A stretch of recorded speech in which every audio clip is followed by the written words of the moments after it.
Hello विद्यार्थी मित्रों, आप સૌનું અમારી યુટ્યુબ ચેનલ ફિઝિક્સ વિથ કે ચૌહાણમાં હાર્દિક સ્વાગત છે।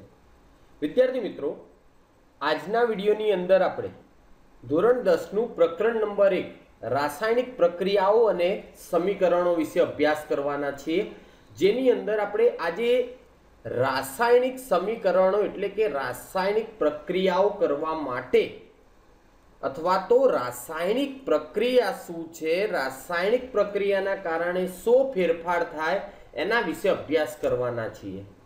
तो मित्रों, आ विडियोनी खासियत ये छे के तमे आ विडियोनी अंदर मात्र एनसीईआरटी ना टॉपिक ज नहीं, आ उपरांत तमे जेईई नीट फाउंडेशन ना टॉपिक अने उपरांत दरेक टॉपिक नी अंदर थी जेटला पण टूंका प्रश्नों बनता हशे एनी तमाम विगतो तमने आ विडियोमांथी मળી રહેશે। तो मित्रों, आज ज अमारी यूट्यूब चैनल ने सब्सक्राइब करो અને તમારા મિત્રો સાથે શેર કરો।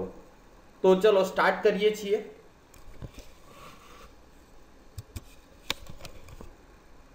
સૌથી પહેલા તો મનમાં પ્રશ્ન થાય કે ભાઈ રાસાયણિક પ્રક્રિયા એટલે શું, બરાબર ને? કે રાસાયણિક પ્રક્રિયા કહેવાય કોને? तो આપણે રાસાયણિક પ્રક્રિયાને સમજવા માટે કેટલાક રોજિંદા જીવનમાં જોવા મળતા ઉદાહરણોની ચર્ચા કરી લઈએ। मतलब તમે જે રોજનું જીવન જીવો છો, રોજબરોજની તમારી જે જિંદગી છે, मतलब આ રોજિંદા જીવનમાં ઘણી બધી જગ્યાએ રાસાયણિક પ્રક્રિયા થતી હોય છે। તો ચાલો જોઈએ કે આપણને કઈ કઈ જગ્યાએ આવી રાસાયણિક પ્રક્રિયાઓ જોવા મળે છે। માની લો કે તમારી પાસે દ્રાક્ષ છે, તમે જોયું હશે કે ભાઈ દ્રાક્ષ લાંબો સમય તમે પડી રાખો છો તો સુકાઈ જાય છે। मतलब દ્રાક્ષનું શું થાય છે? આથવણ થાય છે। તો ભાઈ આ દ્રાક્ષનું આથવણ થવાની ઘટના અથવા તો દ્રાક્ષનું સુકાઈ જવાની જે ઘટના છે, જેને આપણે રાસાયણિક પ્રક્રિયા કહી શકીએ। બીજા નંબર ઉપર આપણે સમજીએ તો વિચારી લો કે ગરમ તવો છે અને હવે આ ગરમ તવામાં તમે શું કરો છો? માખણ મૂકી દો છો। તો ભાઈ તમે જોયું હશે કે માખણ તરત જ પીગળવાની શરૂઆત કરી દે છે। કેમ? કારણ કે તવો જેમ જેમ ગરમ થશે એમ એમ જે માખણ છે પીગળવાનું શરૂ કરે છે। તો આ પણ એક તમારા રોજિંદા જીવનમાં જોવા મળતી એક રાસાયણિક પ્રક્રિયા છે। આ ઉપરાંત વિચારી લો કે ઝાડ છે, આ વૃક્ષને તમે કાપો છો અથવા તો કોઈ પણ વ્યક્તિ જ્યારે વૃક્ષને કાપે છે તો તમે જોયું હશે કે વૃક્ષ કાપવાની જે ઘટના છે એને રાસાયણિક પ્રક્રિયા કહેવાય છે। ઉપરાંત આપણે વિચારી લો કે તમારા ઘરમાં તિજોરી કે કોઈ પણ એવી વસ્તુઓ કે જે લોખંડની બનેલી છે અને આ લોખંડની વસ્તુ ઉપર તમે જોયું હશે કાટ લાગે છે। તો ભાઈ તિજોરી ઉપર કે અન્ય કોઈ પણ લોખંડની વસ્તુ ઉપર કાટ लागવાની જે ઘટના બને છે એ પણ રાસાયણિક પ્રક્રિયા છે। ત્યારબાદ જોઈએ તો ભાઈ વિચારી લો કે કોઈ જગ્યા અથવા તો તમારી પાસે કોઈ કાગળ છે, બરાબર, અથવા તો તમારી પાસે લાકડા છે અને તમે આ કાગળ કે લાકડાને લઈને તમે એને સળગાવો છો। તો આ સળગાવવાની જે ઘટના બની, આ પણ ઘટના કોનું ઉદાહરણ છે? તો રાસાયણિક પ્રક્રિયાનું ઉદાહરણ છે। આવા તમે ઘણા બધા લખી શકો છો, જેમ કે મીણ છે તો મીણને સળગાવવું, મીણને પીગળવું, આ બધી ઘટના કહી શકાય। ઉપરાંત આપણા જીવનની ચર્ચા કરીએ તો ભાઈ તમે રોજ ખોરાક લો છો, तो खोराक जे तमे लो छो आ खोराकनु रोज शू थाय छे? तो पाचननी क्रिया थाय छे। तो भाई आ खोराकनु पाचन थवानी जे घटना छे ए पण एक रासायणिक प्रक्रिया छे। तमे जाणो छो के भाई अत्यारे कोरोना समयनी अंदर ऑक्सिजन सौथी महत्वनो छे। तो तमे जे श्वासोश्वासनी क्रिया करो छो ए पण कोनु उदाहरण छे? रासायणिक प्रक्रियानु। मित्रों, आवी घणी बधी रासायणिक प्रक्रिया छे, जेम के अत्याરના समयमां उनाळो छे तो અત્યારે ઉનાળામાં તમે જોયું છે કે દૂધને બહાર ભૂલથી મૂકી રાખશો તો એ ફાટી જાય છે। તો મતલબ દૂધ બગડવાની જે ઘટના છે એ પણ રાસાયણિક પ્રક્રિયા છે। તો પ્રશ્ન થાય કે ભાઈ આ રાસાયણિક પ્રક્રિયા છે શું? તો ચાલો સમજીએ કે ભાઈ રાસાયણિક પ્રક્રિયા એટલે શું। તો કોઈ પણ પદાર્થ લઈ લો અને આ જ્યારે કોઈ પદાર્થ જે છે આની અંદર રાસાયણિક ફેરફાર જોવા મળે તમને। फेरफार मित्रों बे प्रकारे थाय छे, रासायनिक फेरफार अने भौतिक फेरफार। हवे प्रश्न थाय के रासायनिक फेरफार कोने कहेवाय अने भौतिक फेरफार कोने कहेवाय? तो समझिए भाई, विचारी लो तमारी पासे कोई टू व्हीलर छे अने पड़ी जाय छे अने एने गोबो आवे छे। मतलब कोई जग्याए तमारुं व्हीकल डेमेज थाय छे तो भाई आ भौतिक फेरफार थयो, बराबर।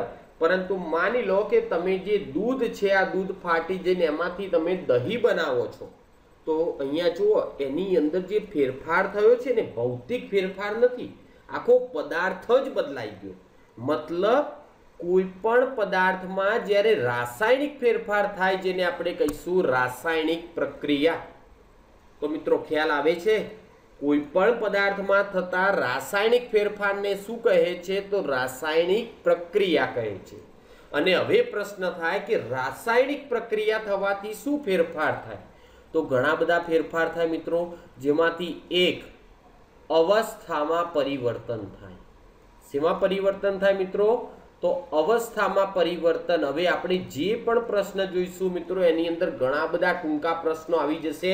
ए रीते ज तमने प्रश्न चलावीश जेथी तमारे एमसीक्यू अथवा तो टूंका प्रश्नो अलगथी वांचवा ना पड़े। एक वखत विडियो जोई लेशो, अंदर तमाम प्रश्नोना जवाब आवी जता हशे। तो चलो भाई, कोईपण रासायणिक प्रक्रिया थाय तो पहेलो परिवर्तन शेमां जोवा मळे छे? तो तेनी अवस्थामां। तो चलो भाई आने समजी लईए केवी रीते अवस्थामां फेरफार थाय, बराबर। मानी लो कि आपणी पासे एक मेग्नेशियमनी पट्टी छे। आपणी पासे शुं छे? तो एक मेग्नेशियमनी पट्टी। हवे मेग्नेशियमनी पट्टी जे छे एने शुं करवामां आवे छे? तो पहेला तो एने बराबर घसीने साफ करवामां आवे छे। मेग्नेशियमनी पट्टीने बराबर घसीने शुं करवामां आवे छे? साफ करवामां आवे छे। तो अहींया एक प्रश्न उत्पन्न थई जाय, कयो? तो भाई मेग्नेशियमनी पट्टी जे छे केवा रंगनी होय? એટલા માટે આપણને ખબર હોવી જોઈએ કે ભાઈ મેગ્નેશિયમની જે પટ્ટી છે એ ચળકતી શ્વેત રંગની, मतलब મેગ્નેશિયમના પટ્ટીનો રંગ કેવો હોય છે? શ્વેત હોય છે। તો કે આગળ ચળકતું કેમ લખ્યું? તો હમણાં જ વાત કરી કે ભાઈ જ્યારે પણ તમે મેગ્નેશિયમની પટ્ટી લેશો ત્યારે તેને કાચ પેપરની મદદથી બરાબર રીતે સાફ કરી લેશો। તો અહીંયા એક માર્કનો એક પ્રશ્ન નીકળે છે કે ભાઈ મેગ્નેશિયમની પટ્ટીનો રંગ યાદ રાખવાનો છે શ્વેત રંગ। ખ્યાલ આવે છે? હવે તમારે શું કરવાનું છે? તો આ મેગ્નેશિયમની પટ્ટી જે છે આને સળગાવવાનું છે। હવે સળગાવવા માટે તમે શું ઉપયોગમાં લઈ શકો? તો બર્નર ઉપયોગમાં લઈ શકો, સ્ટવ ઉપયોગમાં લઈ શકો, લાકડા ઉપયોગમાં લઈ શકો। સામાન્ય રીતે આપણે જ્યારે વિજ્ઞાનની ચર્ચા હોય ત્યારે મોટા ભાગે બર્નરનો ઉપયોગ લખીશું, બરાબર। તો બર્નરની મદદથી હવે તમે શું કરવાના છો? તો મેગ્નેશિયમની પટ્ટીને સળગાવવાના છો। મેગ્નેશિયમની પટ્ટીનો રંગ કેવો છે? તો શ્વેત રંગ છે। ખ્યાલ આવે છે? અને જ્યારે બર્નરની મદદથી મેગ્નેશિયમની પટ્ટીને સળગાવવામાં આવશે ત્યારે તરત જ અંદરથી બની જશે મેગ્નેશિયમ ઓક્સાઇડ। હવે એમ થાય કે મેગ્નેશિયમ ઓક્સાઇડ બન્યું કે નહીં મને ક્યાંથી ખબર પડે? बराबर। हवे मित्रों तमे विचारो कि कागळ लो छो अने कागळने तमे सळगावो छो, तो कागळ सळगी जशे, तो राख थई जशे। लाकड़ू सळगावो छो, सळगी जशे, राख थई जशे। एम मेग्नेशियमनी पट्टीने तमे बर्नरनी मददथी सळगावशो एटले राख उत्पन्न थशे। शुं उत्पन्न थशे? राख उत्पन्न थशे। अने आ राख शेनो हशे? मेग्नेशियम ऑक्साइडनो। परंतु मित्रों प्रश्नो आवा सीधा नहीं पूछवामां आवे कि मेग्नेशियमनी पट्टीने सळगावाथी शुं बने छे मेग्नेशियम ऑक्साइड, पण एवो प्रश्न पूछवामां आवे कि मेग्नेशियमने सळगावीने बनता मेग्नेशियम ऑक्साइड केवी ज्योतथी सळगे छे। तो ए पण ख्याल होवो जोईए कि ज्यारे मेग्नेशियमनी पट्टीने बर्नरनी मददथी तमे सळगावशो त्यारे ते जगारा मारती सफेद, बराबर, केवा ज्योतथी? तो जगारा मारती सफेद ज्योतथी। हवे एम थाय कि भाई जगारा मारती एटले शुं? तो तमे जो दिवाळी दरमियान तारामंडळ जोयुं हशे, तेनी अंदर तमे एकदम प्रकाश उत्पन्न थाय छे, धीमो थाय छे, एकदम प्रकाश उत्पन्न थाय छे, धीमो थाय छे, आवी घटना जोई हशे। तो आ घटनाने कहेवाय जगारा मारती, बराबर। तो आ वस्तु याद राखवानी छे। अंदरथी मोटो प्रश्न के तो भाई तमने एवो प्रश्न पूछे कि रासायणिक प्रक्रिया थवाना लीधे कया कया फेरफार थाय? तो जेमांथी एक जोयुं आपणे अवस्थामां परिवर्तन, अने अंदरथी बे टूंका प्रश्नो निकळे कि मेग्नेशियमनी पट्टीनो रंग अने मेग्नेशियम ऑक्साइड। मेग्नेशियम ऑक्साइड ज्यारे बने छे त्यारे ते केवी ज्योत साथे सळगीने बने छे। तो आ बे प्रश्नो तमने टूंका प्रश्नोमां खूब ज इम्पोर्टન્ટ छे। जो आने मारे रासायणिक प्रक्रिया स्वरूपे लखवुं होय तो તો તમને ખ્યાલ હોવું જોઈએ કે ભાઈ તમે સળગાવો છો મેગ્નેશિયમની પટ્ટી, મતલબ Mg। મિત્રો તમને જો હજુ પણ 1 થી 20 તત્વોના નામ ના આવડતા હોય તો ફરજિયાત તૈયાર કરી લેજો, જેથી તમારા ધોરણ 10માં કેમિસ્ટ્રીમાં પ્રોબ્લેમ ના આવે। તો ચલો ભાઈ, મેગ્નેશિયમ છે, હવે તમે એને હવાની હાજરીમાં સળગાવો છો, અને હવામાં સળગાવો ત્યારે તમારે બીજા કોઈ વાયુને ધ્યાનમાં નહીં લેવાનો, તમારે ધ્યાનમાં લેવાનો છે માત્ર ને માત્ર ઓક્સિજનને। મતલબ મેગ્નેશિયમને ઓક્સિજનની હાજરીમાં સળગાવતા શું બની જાય છે? Magnesium oxide. હવે જ્યારે મેગ્નેશિયમમાંથી ઓક્સાઇડ બનાવો ત્યારે મિત્રો રાસાયણિક પ્રક્રિયાને ફરજિયાત સંતુલિત કરવી પડે। અત્યારે હું ડાયરેક્ટ સંતુલિત કરી લઉં છું, પરંતુ આપણે નેક્સ્ટ લેક્ચરની અંદર શીખીશું કે દરેક પ્રક્રિયા સંતુલિત કેવી રીતે થાય, બરાબર? તો અહીંયા આપણે લખી દઈએ છીએ 2mg, અહીંયા O2 માટે અહીંયા 2mg। તો આ થઈ ગયો કે જ્યારે રાસાયણિક પ્રક્રિયા થાય ત્યારે સૌથી પહેલો ફરક જોવા મળે છે તેની અવસ્થામાં। ચલો બીજો ફેરફાર ક્યાં થાય છે જોઈએ આપણે। તો બીજા નંબરનો ફેરફાર થાય છે રંગ પરિવર્તન। હવે પ્રશ્ન થાય કે રંગ પરિવર્તનનું ઉદાહરણ કયું જોઈ શકાય, બરાબર? કેટલીક રાસાયણિક પ્રક્રિયાઓ એવી હશે કે જેને કારણે રંગમાં પરિવર્તન આવે છે, અથવા તેવું કહી શકાય કે ભાઈ માની લો કે 2 કે 2 થી વધુ તત્વોને તમારે શું કરી દેવાના? ભેગા કરી દો છો, અને પરિણામે શું થાય છે? રંગમાં પરિવર્તન, બરાબર? તો ચલો ભાઈ જોઈ લઈએ રંગમાં પરિવર્તનનું એક ઉદાહરણ। માની લો કે તમારી પાસે, બરાબર, તમારી પાસે લેડ નાઇટ્રેટ છે। શું છે તમારી પાસે? Lead nitrate. તો આપણે હમણાં જ વાત કર્યું કે જે પણ ટોપિક ભણો છે એના ટૂંકા પ્રશ્નો જોતા રહેવાનું, તો તમને ખ્યાલ હોવો જોઈએ કે લેડ નાઇટ્રેટનો રંગ કેવો હોય? તો સફેદ, બરાબર? લેડ નાઇટ્રેટ જે છે સફેદ રંગનું હોય છે। હવે આ કયા સ્વરૂપમાં છે? તો ભાઈ લેડ નાઇટ્રેટ એ પાવડર સ્વરૂપમાં છે, અને આ તમારે લેડ નાઇટ્રેટનો શું લઈ લેવાનો છે? પાવડર લેવાનો છે, અને આ પાવડરને તમારે ઉમેરી દેવાનો છે કોની અંદર? તો પોટેશિયમ આયોડાઇડમાં। કોની અંદર ઉમેરશો તમે આને? પોટેશિયમ આયોડાઇડમાં। હવે તમને એમ થાય કે ભાઈ આનો રંગ કેવો? તો તમને ખ્યાલ હોવો જોઈએ કે પોટેશિયમ આયોડાઇડ એક જલીય દ્રાવણ છે, મતલબ એક તરલ સ્વરૂપનું છે, જેની અંદર પોટેશિયમ આયોડાઇડનો રંગ તમારે યાદ રાખવાનો છે કે ભાઈ આનો કોઈ જ રંગ નથી, મતલબ રંગ વિહીન છે। તો આ પણ યાદ રહી જવું જોઈએ કે લેડ નાઇટ્રેટ સફેદ રંગનું હોય છે, પોટેશિયમ આયોડાઇડ રંગ વિહીન હોય છે। અને હવે પોટેશિયમ આયોડાઇડના જલીય દ્રાવણની અંદર તમે શું કર્યું છે? તો લેડ નાઇટ્રેટનો પાવડર ઉમેરી દીધો છે, અને જેવો ઉમેરશો એટલે આની અંદરથી તરત જ બનશે લેડ આયોડાઇડ। તો હવે પ્રશ્ન થાય કે લેડ આયોડાઇડ કેવો હોય? તો ભાઈ લેડ આયોડાઇડનો રંગ પણ તમારે યાદ રાખવાનો છે પીળો રંગ, બરાબર? મતલબ સફેદ રંગના લેડ નાઇટ્રેટને પોટેશિયમ આયોડાઇડમાં ઉમેરવાથી બનતો લેડ આયોડાઇડ પીળા રંગનો જોવા મળે છે। તો અહીંયા તમે જુઓ રંગમાં પરિવર્તન થયું કે ના થયું? તો ચલો આને પણ આપણે રાસાયણિક પ્રક્રિયા સ્વરૂપે લખીશું। પ્રશ્ન થશે મનમાં કે સાહેબ રાસાયણિક પ્રક્રિયાઓ તો અમને હજુ લખતા જ નથી આવડતી, તો આપણે આ ચેપ્ટરની અંદર એ જ શીખવાનું છે, બરાબર? તો ચલો ભાઈ લેડ નાઇટ્રેટ, તો લેડ નાઇટ્રેટને આપણે કહીએ છીએ PbNO3 ટ્વાઇસ એટલે 2। NO3 તમે જાણો છો નાઇટ્રેટની વાત ધોરણ 9ની અંદર આપણે અભ્યાસ કરેલો છે। હવે એને તમે ઉમેર્યું છે પોટેશિયમ આયોડાઇડ। પોટેશિયમ આયોડાઇડ એટલે પોટેશિયમ એટલે K અને આયોડાઇડ એટલે I। જ્યાં પણ તમે જલીય દ્રાવણ ઉમેરો ત્યાં એક્વા લખવાનું રહે છે, આ ધ્યાન રાખવાનું। આપણે જનરલી 3 ફોર્મ લખીએ છીએ, કોઈ પદાર્થ ઘન છે તો સોલિડનો S કરીએ છીએ। એક્ઝામ્પલ તરીકે વાત કરીએ તો અહીંયા લેડ નાઇટ્રેટ પાવડર છે, મતલબ આ સોલિડ છે, તો હું અહીંયા S લખી શકું, બરાબર? પછી લિક્વિડ ફોર્મ હોય એટલે પ્રવાહી સ્વરૂપ, પછી વાયુ સ્વરૂપ હોય તો ગેસીસનો G કરીશું, અને જે જગ્યાએ જલીય દ્રાવણ હોય ત્યાં એક્વાનો ઉપયોગ કરીએ છીએ, બરાબર? તો ચલો હવે આ બંનેની પ્રક્રિયા થઈ અને તમે જાણો છો શું મળે છે? તો PbI2 मतलब લેડ આયોડાઇડ, અને બાકી જે છે એમાંથી બનશે KNO3, બરાબર। તો આટલી વસ્તુ યાદ રાખવાની છે તમારે કે કેટલીક વખત એવું થાય છે કે રાસાયણિક પ્રક્રિયા થવાને કારણે રંગમાં પરિવર્તન આવે છે।